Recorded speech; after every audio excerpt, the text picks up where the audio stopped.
Hey everybody, welcome back to the channel. So today I'm going to show you how to remove and refit the aerial on a Ford Transit Custom. Now, a little bit of background behind this one. Basically, I noticed my windscreen was starting to mist up really bad, and I couldn't understand where all the moisture was coming from, and it turns out that the aerial had come loose and it was basically letting in a bit of water, causing a bit of damp. So yeah, thought I'd run you through this, guys. So let's take a look.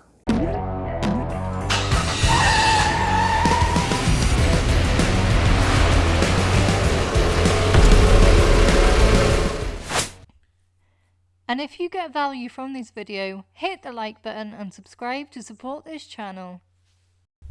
Right then, so if we look up on top above the windscreen, you'll see the aerial.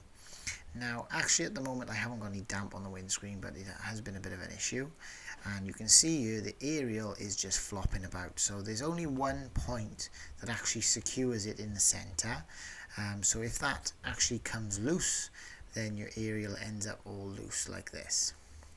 So what we're going to do is show you how to remove it, and the only reason I'm removing it is just to give it a good clean. So what we're going to do now is we're going to have to remove the A-pillar cover, because we're going to have to drop the headline in. So we're only going to drop the corner. So there's just clips here. There is these funny clips at the top, but that might break, but they do go back on all right, so you don't have to worry about that. So you just pull that off and lay it on the side. Obviously there's a little speaker that's connected, so we're just going to leave that on the dash. Now the next thing I'm going to do is remove the sun visor. So there's a little flap here. You just take a little flat blade screwdriver or a pick and pop it off, pop the cover off. And there's two Torx, I believe they're T20 Torx. And then in the handle, basically there's two little flaps. So we're going to pop the flaps open. There's one, and there's a screw under there, and then there's another one on this side. Now the one side is sprung loaded, so it will try to spring as you're undoing it, but it's not that difficult. Right, so we've got them off now. So I've noticed this little catch over here that is not allowing the headlining to come down enough. So what I'm going to do, I'm going to pull it down a bit. Now I just need to pull it out from behind the door seal. Just be gentle, you don't want to crease it or damage it. So I wasn't getting enough room for my liking, so I'm going to remove this. So again, there's a little flap the same as the handle. Pop it down and take your Torx screwdriver and remove the screw. There we go. So now you can stand out the side and you can pull the headlining down. And what you're looking for is actually this beam. You'll see this rather large hole with a wire going into it. Now the wire is actually your aerial cable for your radio. And if we take a look up inside, now you won't be able to see this, but if you use a mirror or if you use your finger, you can see, and there's just a 10mm nut there in the center of the aerial. So basically, if you go and get a deep socket, now 10mm, I did it on a quarter drive, then what you can do is remove it, and this is what it looks like. So as you can see, the nut is actually part of the lead, so you haven't got to worry about that falling. Now I've lifted the aerial off, because once you take that off, that's all that's securing it. Now you can see it's a bit wet, and you can see my rubber is still in good condition, so I'm going to go ahead and clean this and reuse it. I'm not going to worry about changing anything, and I'm not going to worry about sealing it with silicone, because as you can see, the surface is good and the base of the aerial is good.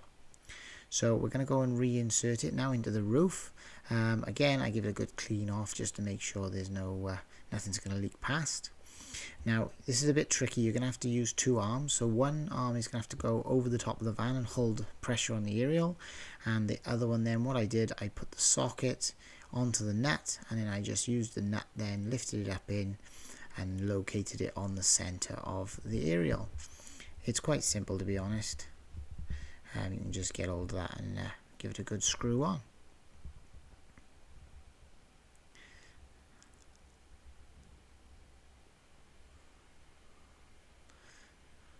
And there we go. So you've got that screwed on now. So I'm going to take a little ratchet and just give it a tighten. Now, obviously, you want it nice and tight because you don't want it to come loose. But what I did was I just tightened it up until it wouldn't turn or I couldn't move it, and then give it a little bit more of a nip. So just give it a firm nip, and then if you go up on the roof and give the aerial a good wiggle, you'll see it's nice and firm. And that's exactly how we want it, so that it can't come loose and it can't leak any water. So now I'm just going to, I've put my headlining back up and obviously put my handle back on and my sun visor.